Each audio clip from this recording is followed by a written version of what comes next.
Hello friends, welcome back சிதர்வாக் channel நண்பர்களே. எனக்கு இந்த வீடியோவில் பார்த்தீங்கன்னு வச்சுக்கோங்களேன், மிக மிக முக்கியமான எச்சரிக்கையான ஜோதிட விஷயத்தை தான் இப்போ இந்த வீடியோவில் அதிரடியாக பார்க்க போகிறோம். அதாவது ஆகஸ்ட் மாதம் 31ஆம் தேதிக்குள்ள மிகப்பெரிய விஷயங்களானது நடக்க போகுது. மிகப்பெரிய விஷயங்கள் நடக்கிறதுனால ஒவ்வொரு ராசிக்காரங்களுக்கும் அடுத்த 20 நாட்கள் இந்த மாதிரி தான் இருக்க போகுது. அப்படி இருக்கக்கூடிய தாள்களை அந்தந்த ராசிக்காரங்க தெரிஞ்சு பயனடையணுங்கிறதுக்காக ஒவ்வொரு ராசிக்காரங்களுக்கும் என்ன நடக்கும் அப்படிங்கிற தாள்களை ஷேர் பண்ண போகிறேன். அதில் இன்னைக்கு இந்த வீடியோவில் ஃபஸ்ட்டு மேச ராசிக்காரங்களுக்கு ஷேர் பண்ண போகிறேன். இந்த வீடியோ மேச ராசிக்காரங்க யார் பார்த்துட்டு இருந்தாலும் ஸ்கிப் பண்ணாமல் பாருங்கள். உங்கள் ராசினருக்கு ஆகஸ்ட் மாதம் 31 கடைசி வரைக்கும் என்ன மாதிரியான பலன்கள் கிடைக்கும் அப்படிங்கிறத முழுமையாக தெரிஞ்சுக்குங்க. உங்களுக்கான பலனை முழுமையாக தெரிஞ்சு அந்த பலன்களுக்கேற்ப நடந்து பலனடைங்க. சரி வாங்க, உங்களுக்கான பலன் என்னங்கிறத இப்போ இந்த வீடியோவில் தெரிஞ்சுக்குவீங்க. மேஷ ராசிக்காரங்க, நீங்கள் அஸ்வினி, பரணி, கார்த்திகை 1ஆம் பாதம் இந்த நட்சத்திரத்தில் பிறந்தவங்களாக இருந்தீங்கன்னா இந்த கணிப்பு கரெக்டாக பொருந்தும். அதனால் மேஷ ராசி இந்த நட்சத்திரத்தில் பிறந்தவங்க அனைவருமே வீடியோவை ஸ்கிப் பண்ணாமல் பாருங்கள். ஆகஸ்ட் 31ஆம் தேதி வரைக்கும் ஃபஸ்ட்டு கிரகநிலை என்ன மாதிரி அமைஞ்சிருக்கு அப்படிங்கிறத சொல்கிறேன். கிரகநிலை அமைஞ்சதை தெரிஞ்சுக்குங்க. தனவாக்கு குடும்பஸ்தானத்தில் செவ்வாய் குரு, தைரிய வீரியஸ்தானத்தில் சந்திரன், சுகஸ்தானத்தில் சூரிய புதன் வக்ரத்தோடு சுக்கரனோடு இணைந்திருக்கிறாரு. ரணருண ரேகஸ்தானத்தில் கேது, லாபஸ்தானத்தில் சனி வக்ரத்தோடு, அயனசைன போகஸ்தானத்தில் ராகு. இந்த மாதிரியெல்லாம் கிரகநிலைகள் பார்த்திங்கன்னு வச்சுக்கோங்களேன் இந்த ஆகஸ்ட் 31 வரையும் அமைஞ்சிருக்கு. இந்த கிரகநிலைகள் இப்படியே அமையிறது மட்டும் இல்லாமல் கிரக மாற்றங்கள் ஏற்படும். கிரக மாற்றங்கள்னு பார்க்கும்போது ஆகஸ்ட் 1ஆம் தேதி அன்னைக்கு சுக்கிரன் சுகஸ்தானத்திலிருந்து பஞ்சமஸ்தானத்துக்கு மாறுறாரு. ஆகஸ்ட் 16ஆம் தேதி அன்னைக்கு சூரியன் சுகஸ்தானத்திலிருந்து பஞ்சமஸ்தானத்துக்கு மாறுறாரு. ஆகஸ்ட் 26ஆம் தேதி அன்னைக்கு சுக்கிரன் பஞ்சமஸ்தானத்திலிருந்து ரணருண ரேகஸ்தானத்துக்கு மாறுறாரு. அதுக்கப்புறம் பார்த்தீங்கன்னு வச்சுங்களேன், ஆகஸ்ட் 26ஆம் தேதி அன்னைக்கு செவ்வாய் தனவாக்கு குடும்பஸ்தானத்திலிருந்து தைரிய வீரியஸ்தானத்துக்கு மாறுறாரு. அப்புறம் ஆகஸ்ட் 31 அன்னைக்கு புதன் சுகஸ்தானத்திலிருந்து பஞ்சமஸ்தானத்துக்கு மாறுறாரு. இப்படி பல கிரக மாற்றங்கள் வேற இருக்கு. இதனோட அடிப்படையில் உங்கள் ராசிக்காரங்க இந்த மாதிரியான பலன்களை இந்த 31 வரையும் பெற போகிறீங்க. ஸோ என்ன மாதிரியான பலன்கள் பெறுவீங்க, அதற்கு நீங்கள் எப்படி நடந்துக்கணும் அப்படிங்கிறத எல்லாமே இப்போ இந்த வீடியோவில் ஷேர் பண்ணுறேன். தெளிவாக உங்களுக்கான பலனை நோட் பண்ணிக்கோங்க. ஃபஸ்ட்டு மேஷ ராசிக்காரங்க அஸ்வினி நட்சத்திரத்தில் பிறந்தவங்க இந்த 31 வரையும் எப்படி இருக்கணுங்கிறத சொல்கிறேன். இந்த நட்சத்திரத்தில் பிறந்த மேஷ ராசிக்காரங்க உங்களுக்கு எப்படி இருக்கும் அப்படிங்கிற தாள்களை தெரிஞ்சுக்குங்க. இந்த 31 வரைக்கும் தொழில் வியாபார தொடர்பான பயணங்கள் மேற்கொள்ள வேண்டியிருக்கும். அந்த மாதிரி மேற்கொள்ளும்போது உங்கள் உடைமைகளை பாதுகாப்பாக வைத்து கொள்ளணும். முடிஞ்ச அளவு நீங்கள் மேற்கொள்ளக்கூடிய பயணங்கள் போது உங்கள் உடைமைகளை மட்டும் இல்லாமல் பணத்தையும் பார்த்தீங்கன்னு வச்சுங்களேன் ரொம்ப ஜாக்கிரதையாக வச்சுக்க பாருங்கள். அப்புறம் நீங்கள் போகக்கூடிய பயணங்கள் உங்களுக்கு சக்ஸஸாக அமைய இனிமையான பேச்சு கொடுங்க.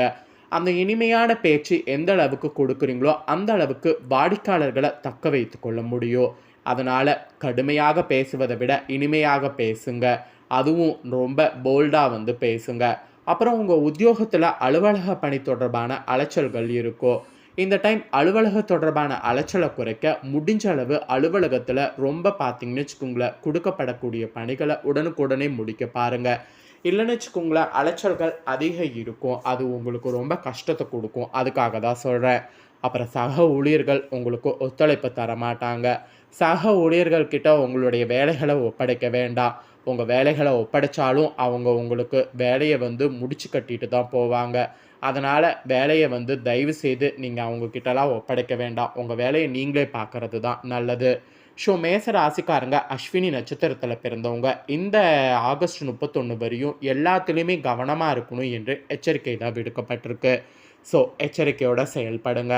அடுத்ததாக பரணி நட்சத்திரத்தில் பிறந்த மேச ராசிக்காரங்களுக்கு இந்த 31 வரையும் எப்படி இருக்குங்கிறத சொல்கிறேன், நோட் பண்ணிக்கோங்க. பரணி நட்சத்திரத்தில் பிறந்தவங்களுக்கு இந்த 31 வரையும் குடும்பத்தில் உங்களது பேச்சுக்கு எதிர்பேச்சு பேசியவங்க அடங்கி விடுவாங்க. கணவன் மனைவிக்கிடையே மகிழ்ச்சியானது நீடிக்கும். அப்புறம் பிள்ளைகள் தொடர்பான காரியங்களை செய்து முடிக்க அலைய வேண்டியது இருக்குது. உங்களது செயல்களுக்கு இருந்த முட்டுக்கட்டைகள் ஓரளவு விலகும். எதிர்பார்த்த உதவிகள் உங்களுக்கு கிடைக்கும். பணவரவு கூடும். ஸோ பரணி நட்சத்திரத்தில் பிறந்த மேச ராசிக்காரங்களுக்கு இந்த ஆகஸ்ட் 31 வரையும் சூப்பராக நாட்கள் இருக்கும், பிரச்சனை கிடையாது. அதே போல் கார்த்திகை 1ஆம் பாதத்தில் பிறந்த மேச ராசிக்காரங்களுக்கு எப்படி இருக்குங்கிறத பண்ணுறேன், நோட் பண்ணிக்கோங்க. கார்த்திகை 1ஆம் பாதத்தில் பிறந்த மேச ராசிக்காரங்களுக்கு இந்த ஆகஸ்ட் 31 வரையும் மாணவர்களுக்கு கல்வியில் பார்த்தீங்கன்னு வச்சுக்கோங்களேன், நிறைய முடக்கங்கள் ஏற்படும். கல்வியில் வெற்றி பெறுவதற்கு திறமையை நீங்கள் ரொம்ப வெளிப்படுத்தணும். கல்வியில் வெற்றிங்கிறது பார்த்தீங்கன்னு வச்சுக்கோங்களேன், உங்கள் திறமையை கொண்டு தான் தீர்மானிக்கப்படும். அதனால் திறமையாக படிக்கக்கூடிய அந்த திறனை வெளிப்படுத்துங்க. கல்வியில் வெற்றி பெறுவதற்கு தேவையான உதவிகளும் அப்போ தான் உங்களுக்கு கிடைக்கும். அப்புறம் நீங்கள் புதிய முயற்சிகள் பார்த்தீங்கன்னு வச்சுக்கோங்களேன், செய்கிறது ஈஸியாக இருக்கும். அதனால் புதிய முயற்சிகள் எல்லாமே செய்யுங்க, நல்லதாக முடியும். அப்புறம் உங்களுக்கு இருக்கக்கூடிய காரிய தடை தாமதம் இது எல்லாமே பார்த்தீங்கன்னு வச்சுக்கோங்களேன் விலகும். காரிய தடை தாமதம் இதெல்லாம் விலகிறதுனால உங்களுடைய மனக்கவலை எல்லாமே டக்குன்னு நீங்கும். இதில் என்ன ஒரு சுவாரஸ்யமான விஷயம்னா, உங்களுக்கு இதுக்கு முன்னாடி எதிர்பாராத செலவெல்லாம் தொந்தரவு கொடுத்துட்டு இருந்ததில் அந்த செலவெல்லாம் இனி உங்களுக்கு தொடராது. இனி நீங்கள் நினச்சது எல்லாமே பார்த்தீங்கன்னு வச்சுக்கோங்களேன், சேமிக்கிற மாதிரி பணம் உங்கள் வீட்டிலேயே தங்கும். ஆக மொத்தம் உங்கள் நட்சத்திரத்தில் பிறந்தவங்களுக்கு இந்த ஆகஸ்ட் 31 வரையும் கிரகநிலைகளால் அதிர்ஷ்டம் கிடைக்கும். கார்த்திகை 1ஆம் பாதத்தில் பிறந்தவங்களுக்கும் பரணி நட்சத்திரத்தில் பிறந்தவங்களுக்கும் அதிர்ஷ்டம். அதே அஸ்வினி நட்சத்திரத்தில் பிறந்த மேசராசிக்காரங்க மட்டும் கொஞ்சம் கவனமாக இருக்கணும். ஸோ உங்களுக்கு பரிகாரம் என்ன சொல்லப்பட்டிருக்குன்னா, முருகனை இனி வணங்கணும். ஒவ்வொரு நாளும் காலையில் எந்திரிச்சு முருகனை வணங்கணும். முருகனை வணங்கி உங்கள் நாளை தொடங்கணும். அப்படி நீங்கள் பண்ணிங்கன்னா குடும்பத்தில் இருக்கக்கூடிய பிரச்சனை தீரும், காரிய வெற்றி உண்டாகும். அதனால் முருகப்பெருமானை வணங்குங்க. முருகப்பெருமானை எந்த கிழமையில் வணங்கணுன்னா கட்டாயமாக செவ்வாய்க்கிழமையில் வணங்கணும். செவ்வாயில் வணங்குனீங்கன்னு வச்சுக்கோங்களேன், உங்களுக்கு எல்லா ப்ராப்ளமும் சரியாகும். அதனால் செவ்வாயில் மறக்காமல் முருகனை வணங்கிடுங்க. ஸோ இப்படி நட்சத்திர வாரியாகவும் பரிகாரமும் பார்த்துட்டோம். அடுத்ததாக பொதுவாக பார்த்தீங்கன்னு வச்சுக்கோங்களேன், அரசியலில் இருக்கிறவங்களுக்கு கலைத்துறையில் இருக்கிறவங்களுக்கு எப்படி இருக்குங்கிறத ஷேர் பண்ணுறேன், நோட் பண்ணிக்கோங்க. ஃபஸ்ட்டு அரசியல் துறையில் இருக்கிறவங்களுக்கு சொல்லிடுறேன். அரசியல் துறையில் இருக்கக்கூடிய மேச ராசிக்காரங்களுக்கு இறுக்கமான நிலை பார்த்தீங்கன்னு வச்சுக்கோங்களேன், உங்களுக்கு கொஞ்சம் நீடிக்க போகுது. கொஞ்சம் கவனமாக இருக்கணும். மேலிடத்திற்கும் உங்களுக்கும் கருத்து வேற்றுமை எல்லாமே சரியாகும். அதில் பிரச்சனை எதுவும் வராது. அப்புறம் பண விஷயம் உங்களுக்கு நல்லா சுபமமாக இருக்கும். அதாவது கொடுக்கறது வாங்கிறது இதெல்லாம் உங்களுக்கு சுபமாக இருக்கும். அது மட்டும் இல்லாமல் நீங்கள் பணம் கொடுக்கும்போது வாங்கும்போதும் பெரியவங்களை வைத்து பண்ணுங்கள். அது உங்களுக்கு மட்டும் கரெக்டாக இருக்குமா? அதாவது அந்த மாதிரி பண்ணும்போது உங்களுக்கு கரெக்டாக இருக்குமா? அதனால் அந்த மாதிரி பண்ணுங்கள். இது அரசியலில் இருக்கிறவங்களுக்கு சொல்லப்பட்டிருக்கு. இதே கலைத்துறையில் இருக்கிறவங்களுக்கு என்ன சொல்லப்பட்டிருக்குன்னா, கலைத்துறையில் இருக்கக்கூடிய மேஷ ராசிக்காரங்க கூடுதலாக இந்த 31 வரையும் உழைக்க வேண்டுமா? உழைச்சிங்கன்னா மட்டும்தான் உங்களுக்கு அங்கீகாரம் கிடைக்குமா? இதில் ஒரு விஷயம் என்னென்னா, உங்களது வேலையை கண்டு மற்றவர்கள் பொறாமைப்படுவாங்களா?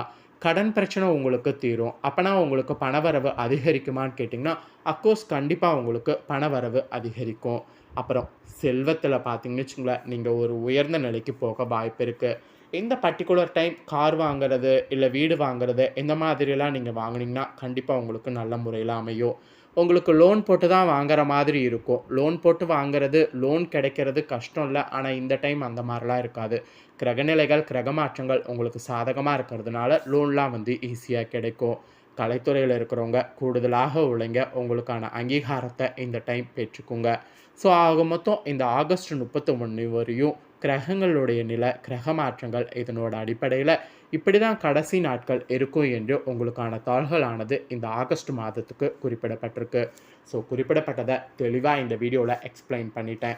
எக்ஸ்பிளைன் பண்ணதை மேச ராசிக்காரங்க ஃபுல்லாக இந்த வீடியோவில் தெரிஞ்சிருப்பீங்க.